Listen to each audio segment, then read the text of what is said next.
it was a 4-person free-for-all. I was playing as Armenia, so it was a great victory, and I'd like to see how it went. Show you how it went. Okay, so my army composition. We're playing as Armenia. It's always good to take advantage of the cataphracts because they're heavy cavalry, and for heavy cavalry, they're amazing. But you also need horse archers to draw them out because cataphracts aren't quick enough to take care of a lot of units until the battle really starts. So the horse archers were meant to draw them out. Now, I started my formation a bit farther back because I wasn't sure what to do. Wasn't sure what the other strategies the other players would use. I also got a lot of archers. Of course, they were very cheap, low quality, but I wanted to have the advantage on the range. And the horse archers would be mainly used to draw them out. They weren't going to be for the damage. Now, I also had Armenian legionaries, which are amazing units, similar to Roman legionaries. They fire Pila, and then from then on they charge and they use their short sword. However, so my Armenian legionaries, of which I have 4 colors, very similar to Roman legionaries, I put on the flanks. I want them to guard and to have them fire Pila, and also when the attackers were fighting my heavy spearmen, I would go in from the flanks and attack them. Now, why did I take heavy spearmen? This is the big difference between playing this as the Seleucids and Armenia. Why did I pick Armenia? Because of this unit of heavy spearmen. Heavy spearmen, arguably, are better than phalanxes, because while phalanxes have a great formation and are completely destructive, they have very lacking defense against ranged units, such as archers, and so they fall very quickly to them.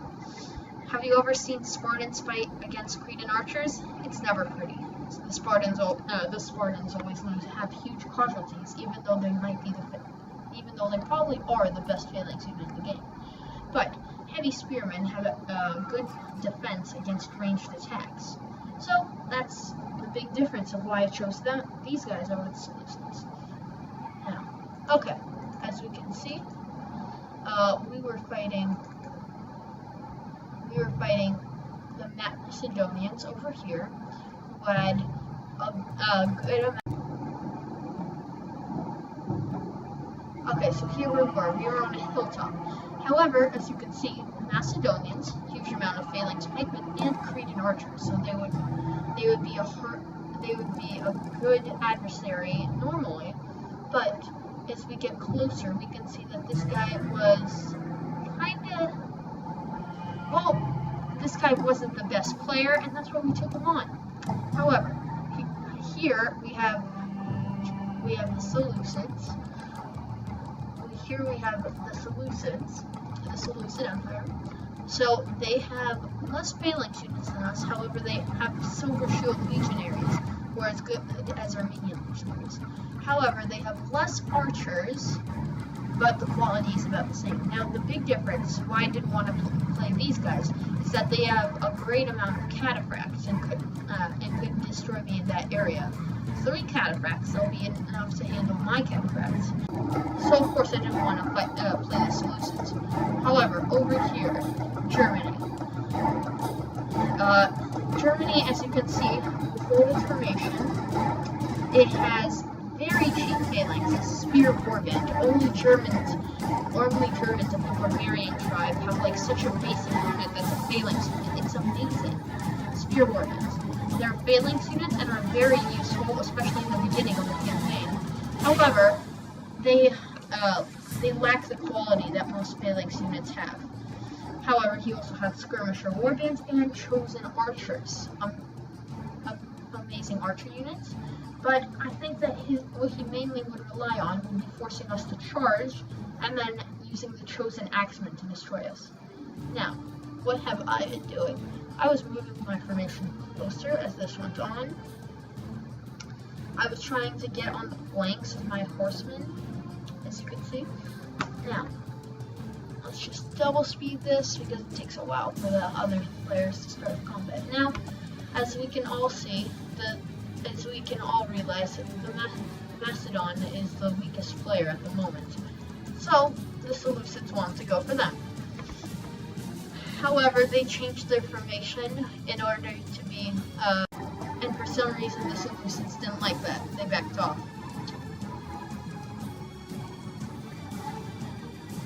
Okay, now, Macedon has 5 cavalry units, which you would think is good. It's not. Compared to our cavalry, even Macedonian cav will fall very quickly. And one of these units is a general's bodyguard, so they have less units. They also got peasants, a complete waste of money. Better to get an upgrade. I mean, sure, large amount, but it's completely useless. However, they do have 5 cohorts of archers, which probably was a good idea. But 2 of these are normal archer cohorts, just like ours, so they aren't that good. But 3 of them are Cretan archers, which are great archers and good adversaries. Now, Seleucids are going to be attacking Germania. Of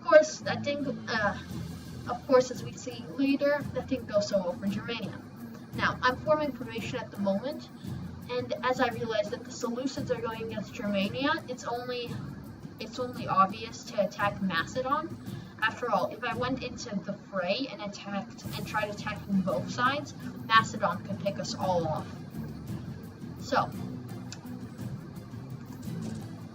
that's exactly what I did. My formation to go after Macedon. Okay, so what was my plan? My plan was to completely destroy the cavalry. My plan was to destroy their cavalry completely. After all, it's a lot lower quality than mine. But the archers would still be very useful and could destroy a lot of my cataphracts. To counter that, I was going to use my horse archers. And now, the phalanx units.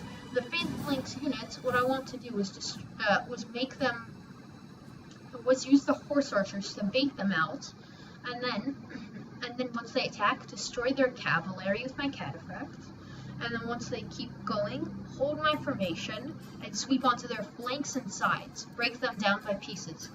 And what I need to do that, I need to draw out the cavalry, and from then on, everything I needed was possible.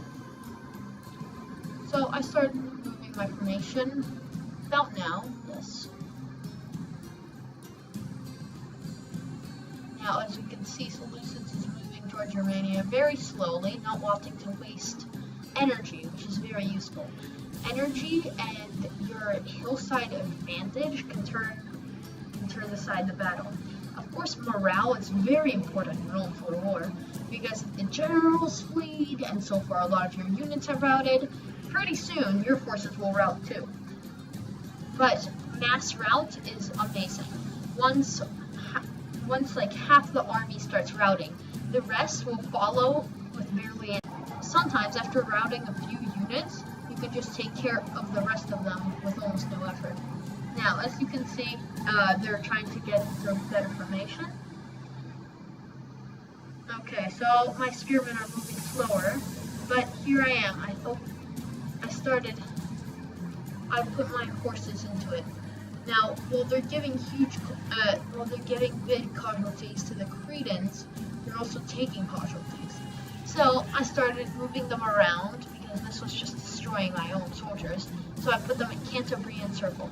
This is a tactic that not all cavalry does have, but if they do, it's very useful. It's like this: your soldiers basically, your horsemen basically run around and avoid fire like so, but they fire at the same time, and it's very useful. However, now they're using fire arrows. They give less casualties than normal arrows because they have a lot worse aim. See, only 1 soldier died from the fire arrows. But again, 1 more soldier died. Okay, they give really small casualties. But see, I'm trying to move my cavalry around to give even less casualties than the Cantabrian circle. and I put my cataphracts in close, so when the cavalry gets drawn out, I can attack them. Okay, so panic by fire attack, exactly. That's the point of the fire arrows. They destroy morale very quickly. And here I thought I had my chance. The Macedonian cav was charging, and I could have taken them out with a cataphract. As you can see, I moved toward them. But they pulled back just in time. So, a loss for me, but that didn't save him. Okay, so he lost half of his credence already. And after that, we can just destroy them completely. Okay, so he's losing too many credence. He'll have to send his cavalry out because I have very little forces left, and they're getting small casualties. But his credence can't say the same. They're falling fast. Okay, he amassed all his cavalry around the flank. This was the thing I needed. They're coming out, and my cataphracts moved through them. However, it was too late. I didn't see them coming in time. Yes, well, I got some casualties, but that didn't save them. And now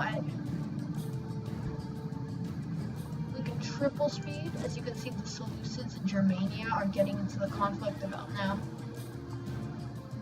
The Cretans are definitely falling. Now, he attacked again.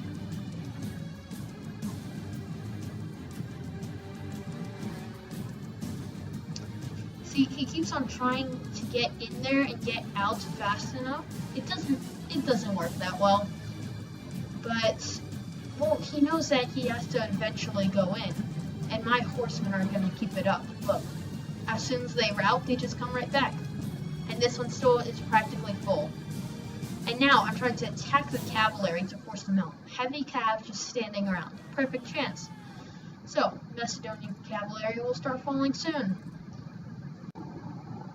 He sends his credence a bit closer. And now look, the cavalry will start falling.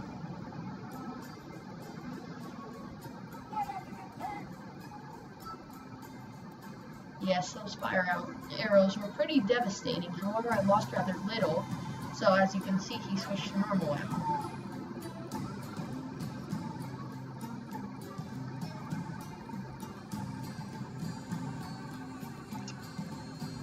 Cretan archers. He started with 80 a unit. Now this one is down to 37. This one 42.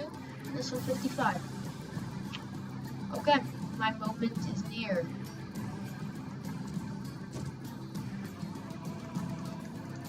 Okay, now. What was his weakness? I'd say, you could say that this flank was his weakness, but I didn't want to take down the flank. Sure, I could give them a lot of casualties if I attacked here. I'm sure he couldn't stop me in time. But the problem is, I need to take out that cavalry because that's my chance of using the cataphracts to their full extent, and then I can take them out easy. Okay, cavalry on the move.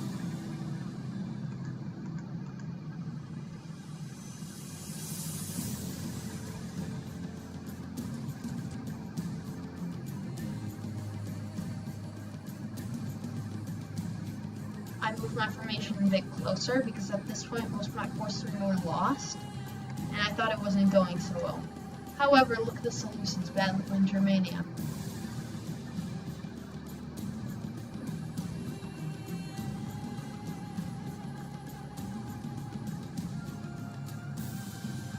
I moved my formation even closer, and now I charged.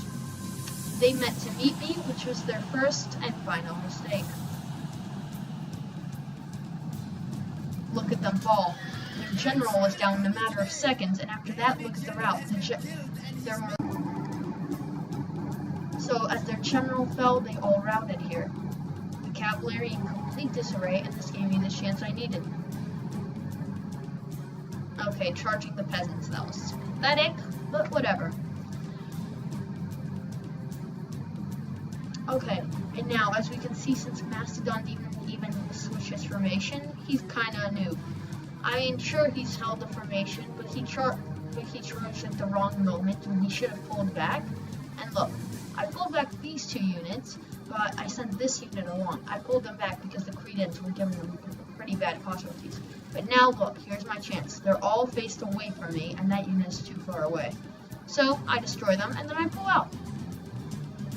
But as that happens, and his attention is here, my units go forward.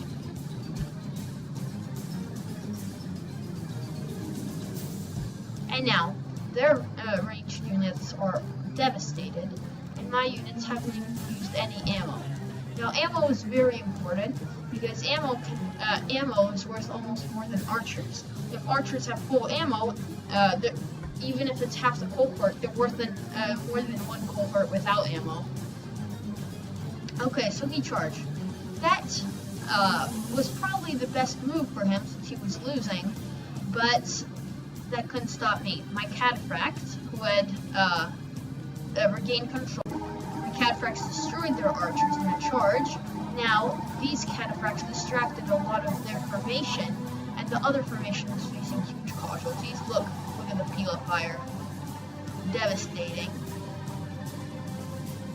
My archers full out. And look at that. All their units are spread out, and my cataphracts charge in the back. Again, huge casualties. And now look at that. They're out of formation, and a phalanx out of formation is basically useless. That was the fury of the Greeks. And look at that. Routes everywhere. A complete fall of Macedon.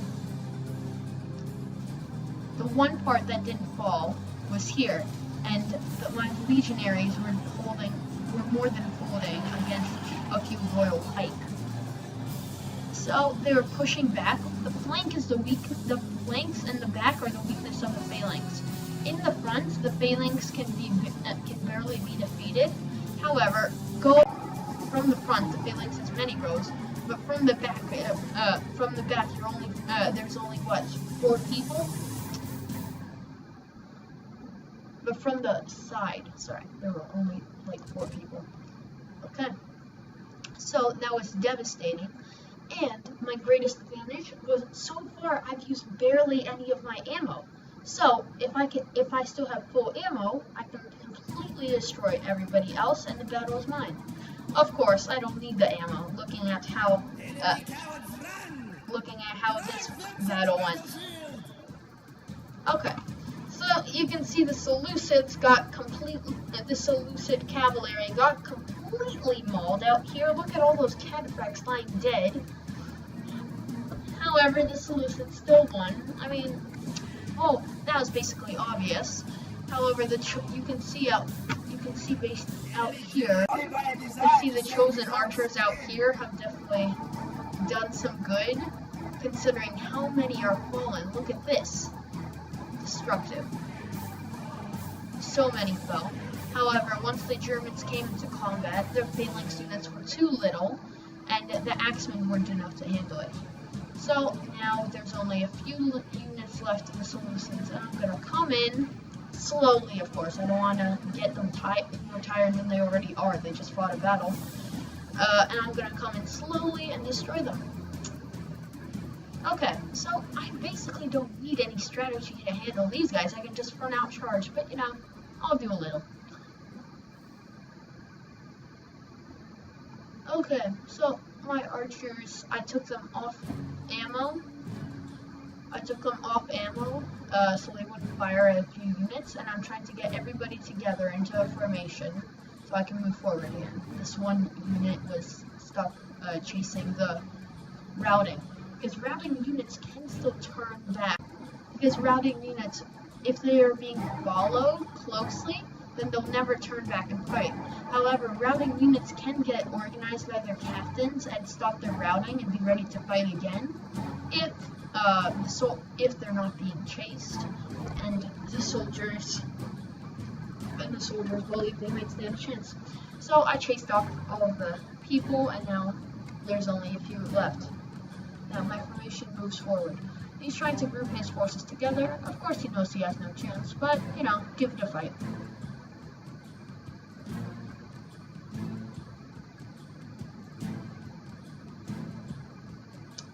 Okay, I thought Germany would actually beat these guys, because while of course their phalanx, because while their phalanx units were complete trash compared to Silver Shield pikemen, they still had a lot of chosen. They had a lot of axemen who could go around from the flanks and then destroy the phalanxes. However, I expect that Silver Shield legionaries, again, very similar to our legionaries, could go around and attack them. Now, they have a few archers left and probably with virtually no ammo. So, I'm coming in. Now, I could just run out charge. I'll destroy them, sure. Look at this grouping. I could take that out easy. But, I think if I just, again, this is the advantage of my spearmen. Look at these shields, virtually no defense. I can open fire with long range, and these pikemen and their phalanx will do virtually nothing. They'll just fall and fall. So he's grouped his forces together, trying to give us less of a chance to get around. Okay, my forces are virtually here. Now, I expect the legionaries are out of ammo, though it makes little difference.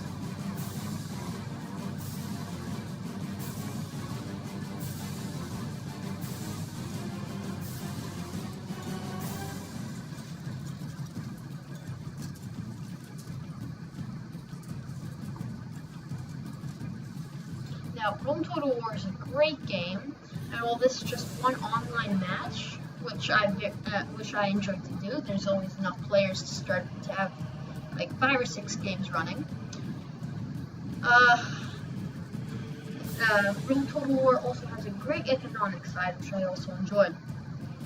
Okay, I'm coming in, or I'm setting my archers to the flanks, because they'll be even easier to destroy from the side where they have even less.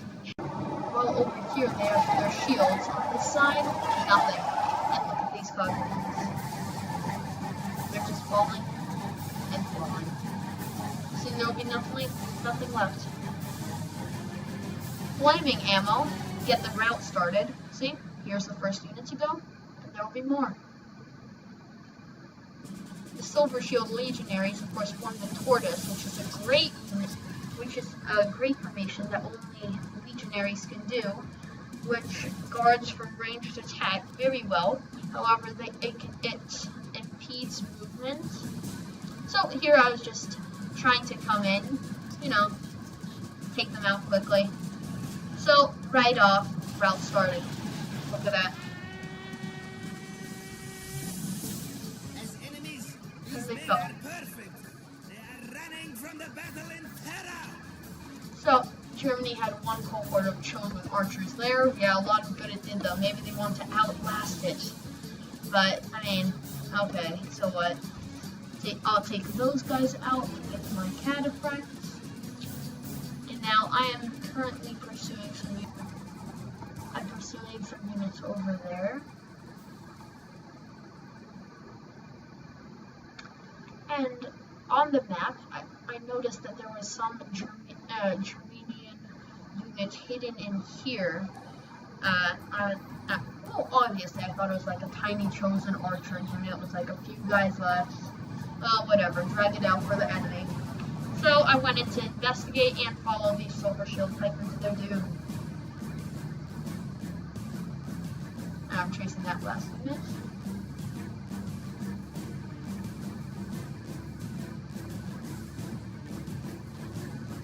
Okay, in Rome Total War, it's a huge, the campaign. Of course, the campaign, you basically just play as one of these countries. You start in basically 300 BC, and you play on. You try conquering everybody. And there's a huge amount of countries you can play as, well, nations you can play as. Okay, so here they are, Germanian units. It's about here. There we are. Chosen Axemen, that's something I didn't expect.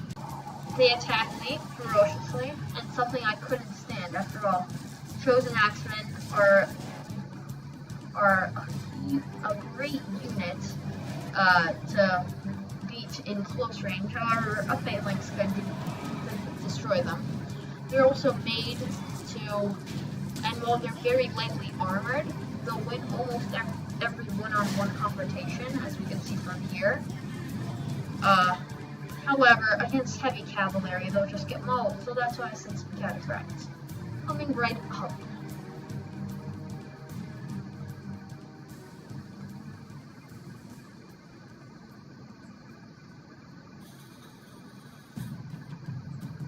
And the forces come.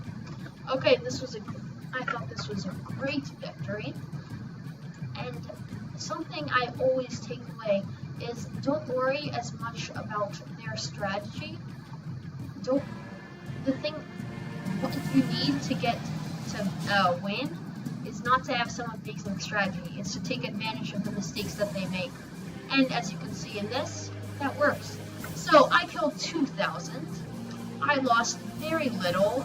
The Macedonians, with all their forces, they outnumbered me by 500, could only kill 300 of my troops. Then Constantine killed, what, like 50 of my soldiers? Maybe less. Okay, so this was a great battle. Come back for more to RTS Gamers. Grow out.